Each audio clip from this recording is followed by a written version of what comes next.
Good morning and welcome to Felix Stowe TV, to your ever-ready Gainsborough studio. We're joined again today in the forever story of This Is Your Life with young Eric and Bella. Now, we haven't got into Bella's life, have we? We haven't got at all. We should. At all, no. But where you left us last week, I think, was quite a few things were happening in your extended family all over the country, but you'd gone into hospital, you'd gone into recovery from hospital, and you'd got into researching the family history. And this led to even more travels, particularly into Peterborough, where you were looking, I think, to acquire Thorpe Hall, but you were outbid by some potential casino operators. Well, let me come in. And that's where you sort of got to. So that's where we are, viewer. Let me come to the story, because Yes.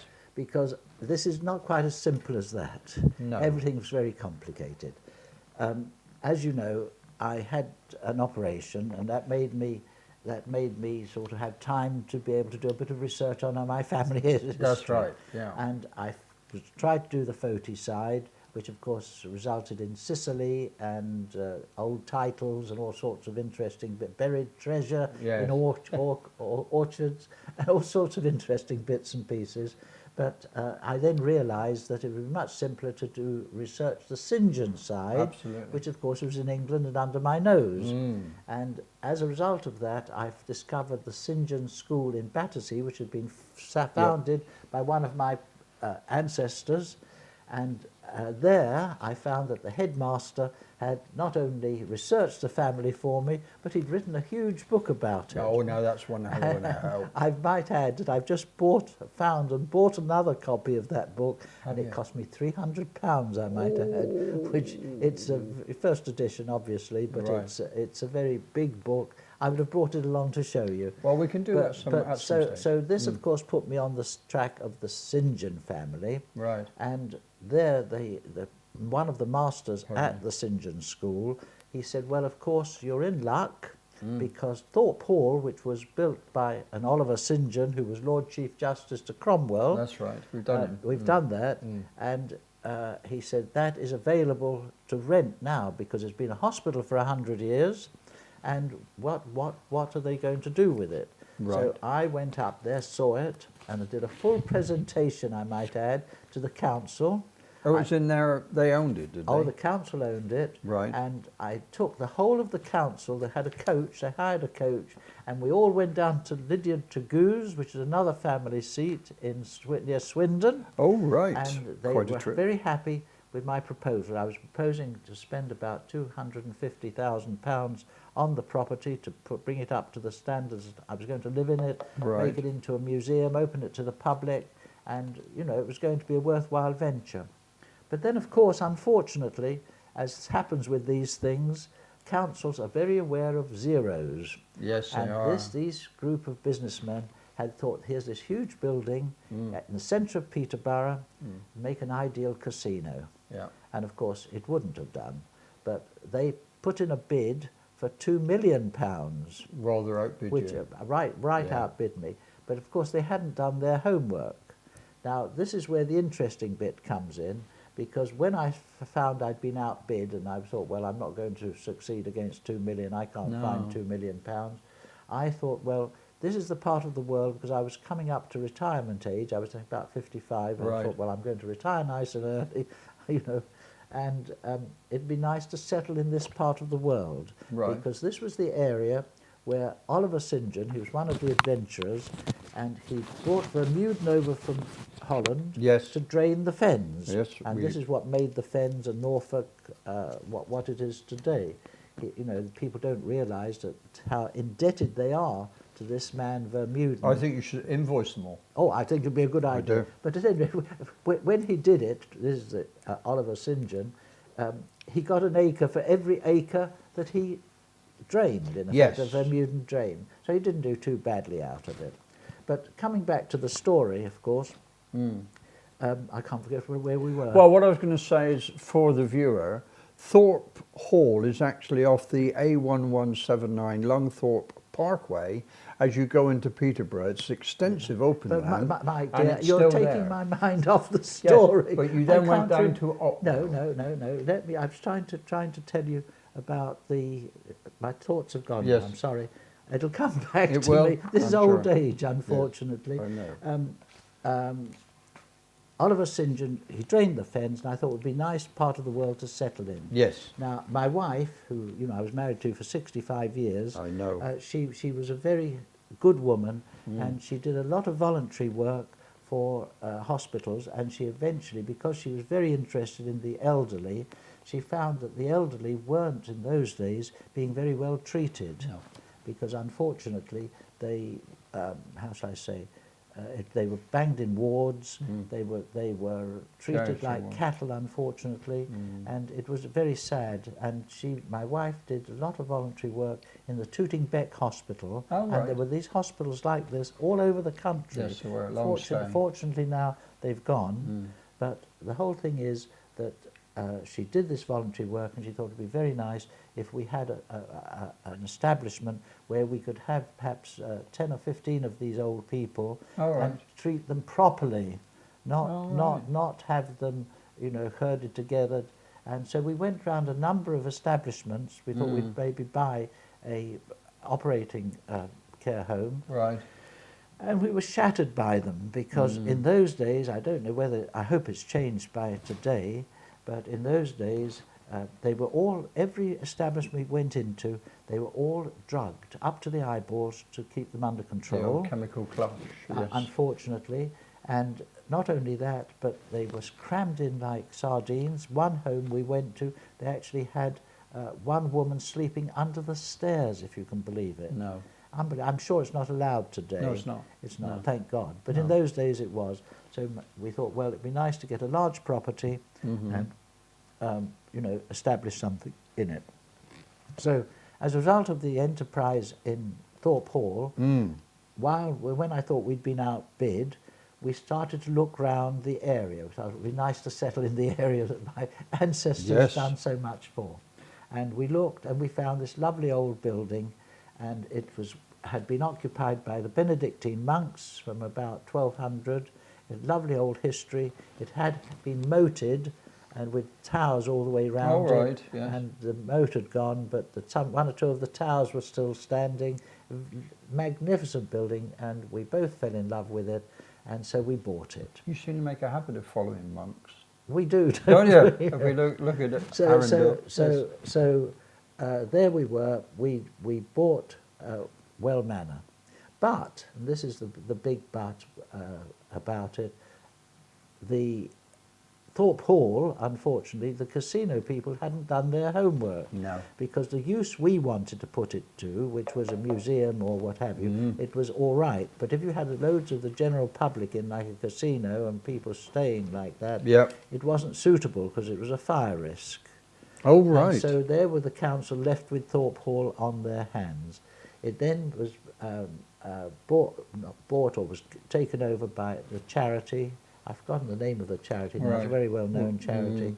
And I've actually, for many years, I went back every year. They used to have a big fete. Oh, and, right. these battles and what have you. Reenactments. Yep. And I used to go back every year to do a talk on the family, the St. John family, who'd been responsible for it. Oh, right. And it was interesting because I felt I'd left my mark on it, because in the dining room, over the huge fireplace, there was a big coat of arms that had been just painted over. Oh, right. And of course I had identified it as the St. John coat of arms, so the council very kindly painted it in its proper colours And brought it back in. and it brought it back in. And of course Thorpe Hall had the two falcons over the gates. Oh, yes. And this was from the coat of arms, the falcons, because I don't remember whether I told you the story. How far they flew. How far the falcons flew, and They gave them that land. and that land they got. Yes. So they were incorporated in the coat of arms. And I can as quite a see result. why that would be a bird you would choose. So there we were.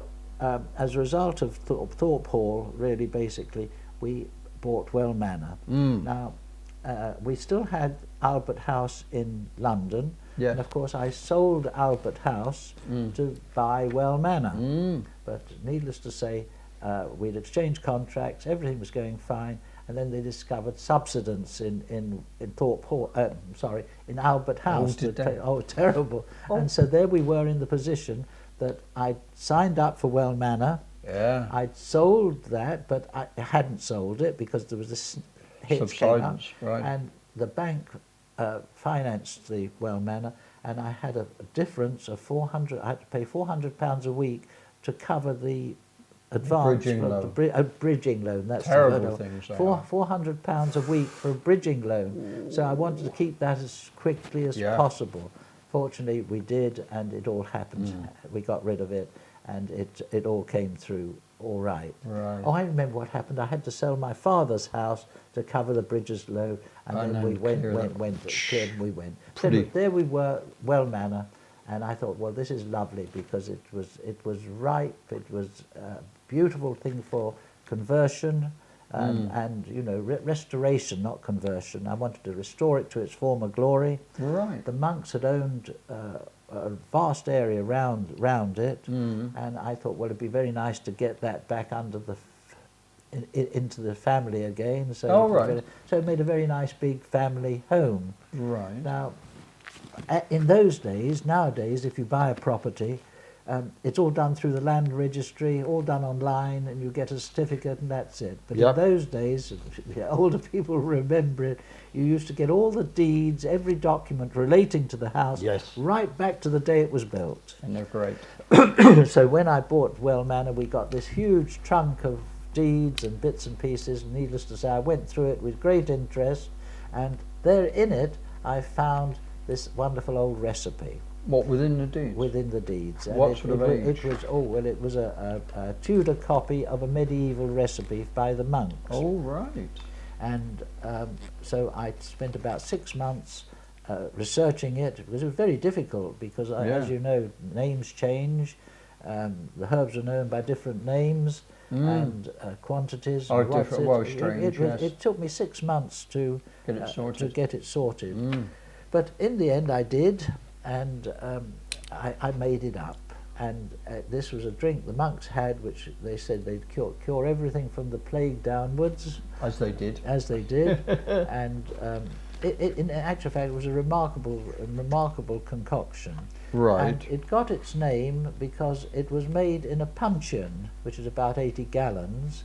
And this is why it's called Norfolk Punch, because it was made in the puncheon. Oh, I see. And of course, the Suffolk Punch, which is a horse, Yes, got quite. its name from the same container because it was as big as a puncheon. Oh, right. So that's how the Suffolk Punch got its name and how Norfolk Punch Well, got its name. I didn't know that at all. I just isn't. You see, wake up early on a Friday and look at Eric's This Is Your Life. It's education. Right. Good.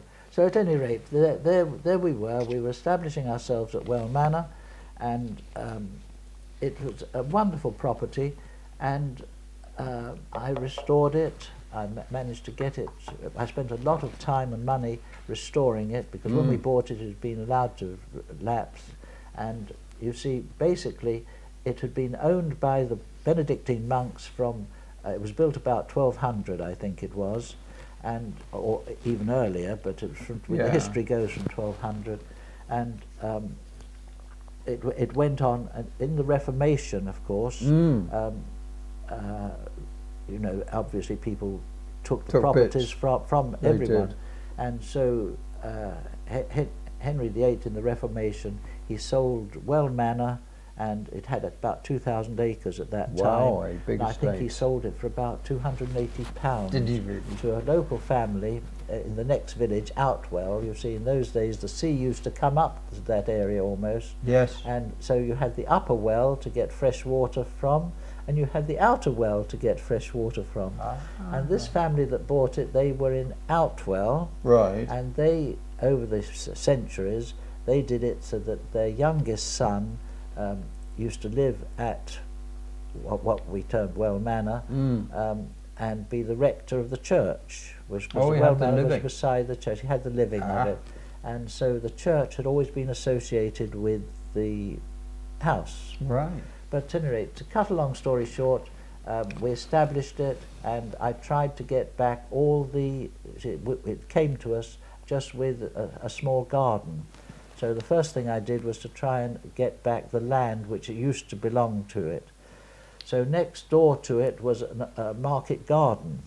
Oh, right, ideal. And so I thought, well, the man was retiring, so I bought this market garden from him. So we straight away had a lot of the land around us. But the interesting bit was really the recipe, because I spent 6 months getting that sorted out. And then I thought, well, there was a Christmas bazaar in the Catholic Church in Wisbech. Oh, right. And so I made up, they said, well, can you help with it? I said, yes, I'll provide a big bowl of hot Norfolk punch. Yes. Because the idea was you drank it hot to, clear the mind and the chest, and it had a whole tradition about it, which was lovely. So that Christmas we had this hot Norfolk punch. And it's non-alcoholic. Non-alcoholic, and there was this whole room full of people, and they all got quite merry. Did they? on the company? No, on our That's Norfolk lovely. punch, Yeah. which was non-alcoholic. Yeah, Then I realised, of course, that it was it contains poppy. I hasten to add, it's not the opium variety. I'm glad but you the clarified that, the Eric. cornflower variety, but it had the same effect. It cheered you up, Right. and it had a remarkable effect. The whole thing went marvellously, Swimmingly. and people were, we found later that a tot of Norfolk punch gave you the same uplift as a small whiskey. Not bad then. But so people A lot were less. swinging this stuff back and getting very happy. Good. But afterwards, a retired headmaster, lovely man, he came up to me, he said, do you know you ought to put this on the market? Absolutely. He said it's an absolute dream for people because it's non-alcoholic and it cures everything and you feel better with it. So I said, well, I don't know the area, I don't know anything. He said, well, I'll come with you and show you where the area is. So we went out for 4 days. Really? This shows you how things can happen and how the door is open for anybody to start anything. Right. So we went out for 4 days, and each day we opened 4 accounts.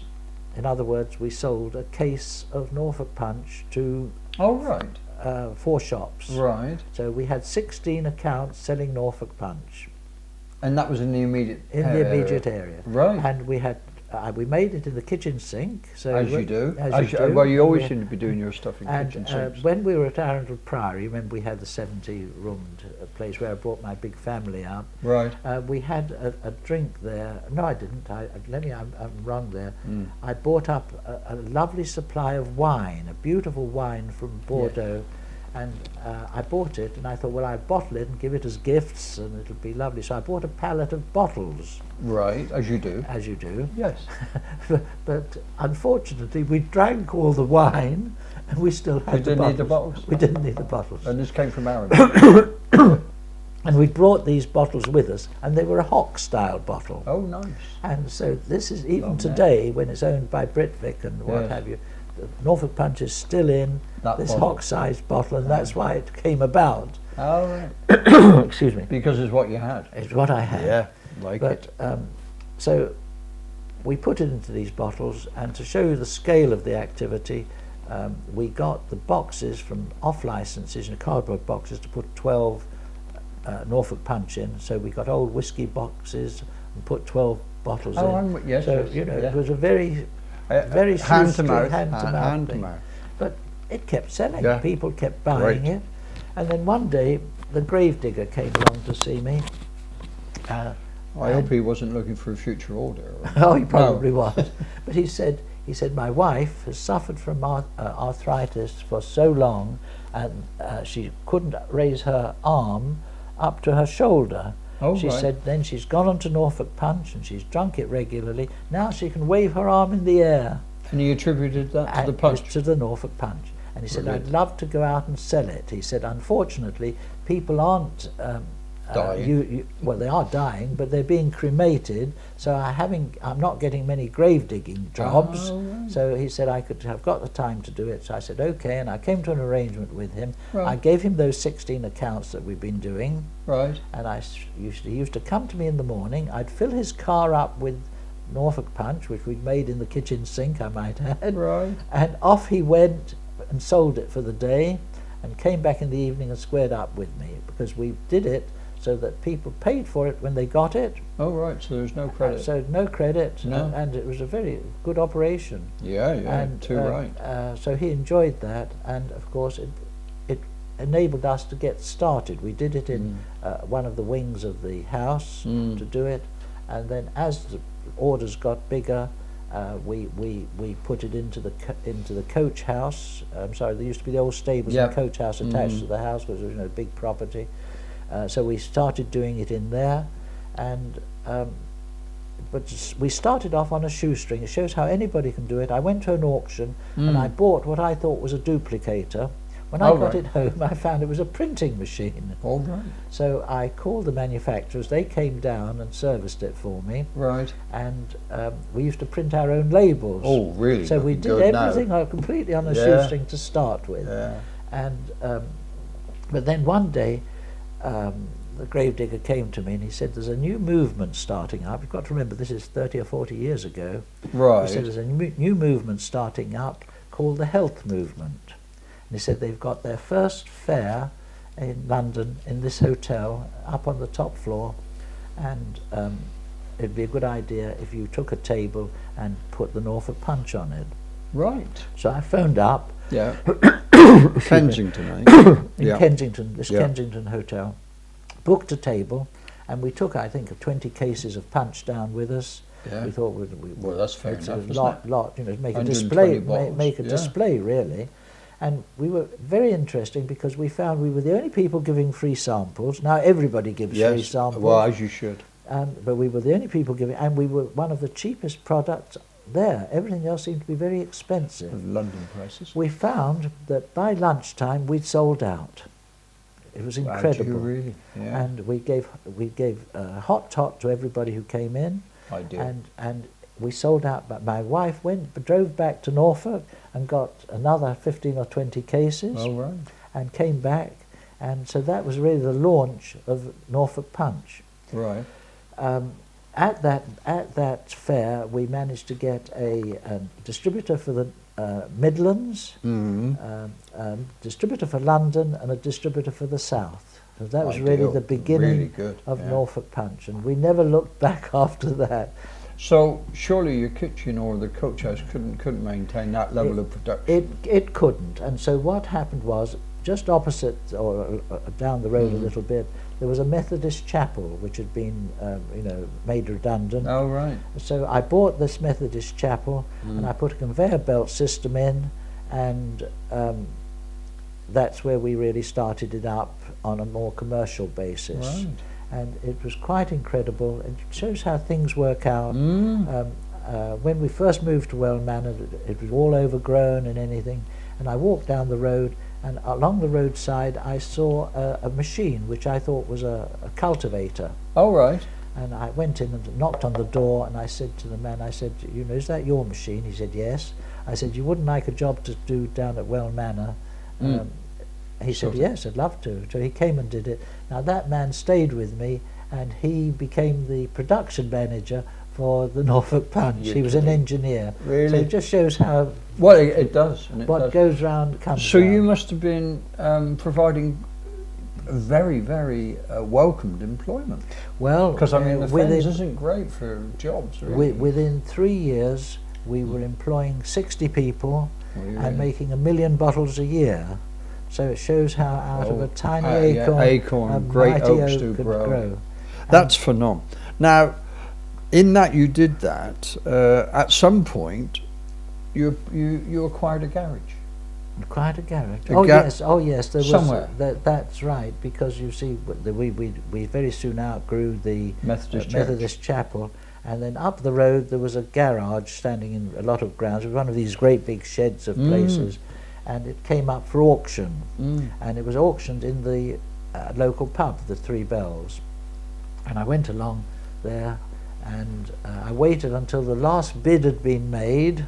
Oh, and right. it was just hammering, had to hammer once, and then I said, I put a higher bid in.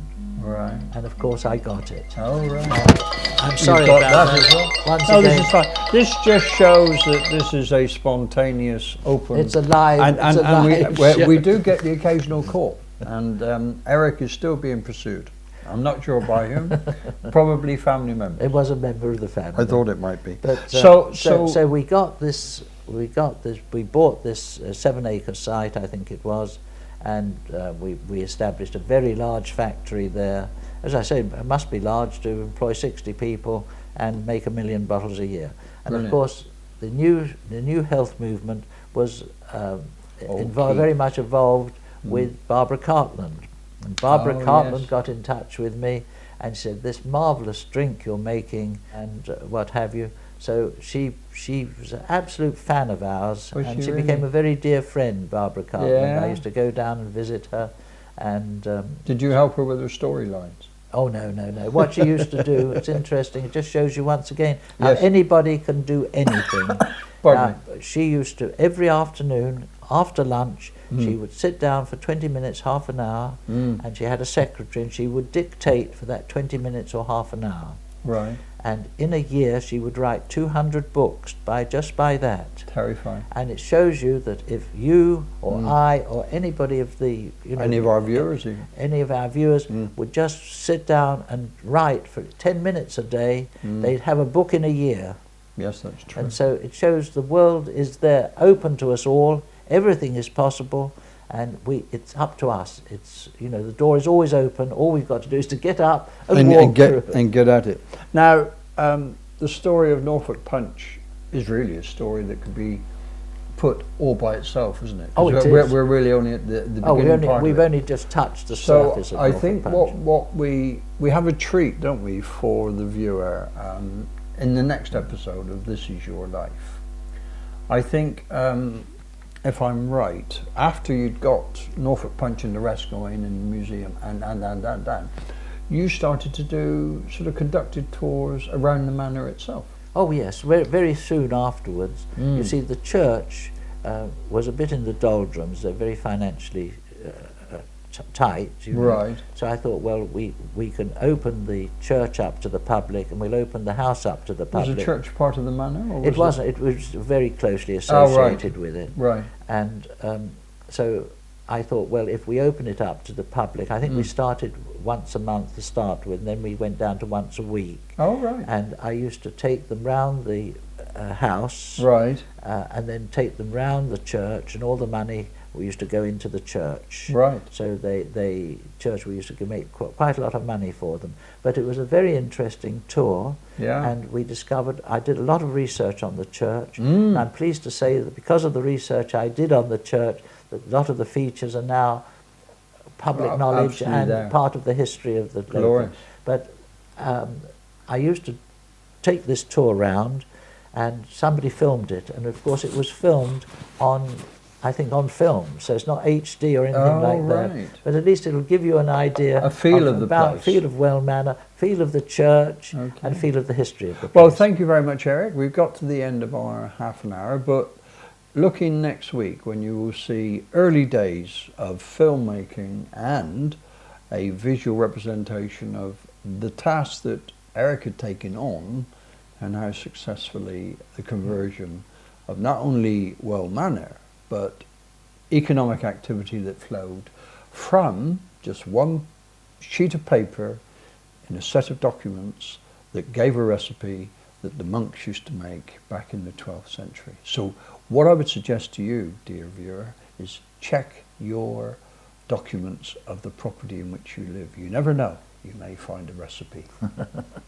Look forward to seeing you next week. Thank you again, Eric. Good, nice seeing you. And Bella's gone to sleep. Bella's fast asleep. Yeah. Very wise. So, thank you very much for viewing, and look forward to seeing you next time on Felixstowe TV, Gainsborough Studio. Bye-bye for now.